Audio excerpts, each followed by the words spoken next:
The Egoshow is a workshop in which I combine 5 rhythms, therapy and theatre. And there's 3 loves I have there. And I think they make a great combination to focus on how the ego is being made, how we develop our ego. And there's actually 2 paths. There's a healthy ego. We need to make sure we can step into the world. And there is the ego characters, which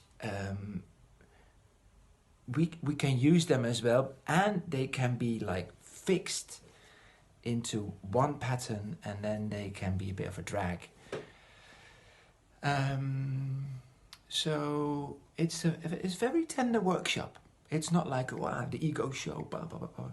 No, it's a tender workshop, deep, and we take we've got 3 days really in this workshop in Valencia, which is great because it takes some time.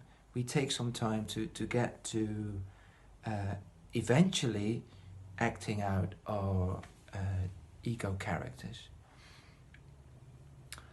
So I'm very looking forward to it. It's nice to do it in Valencia. I like it there. So I hope to see you there.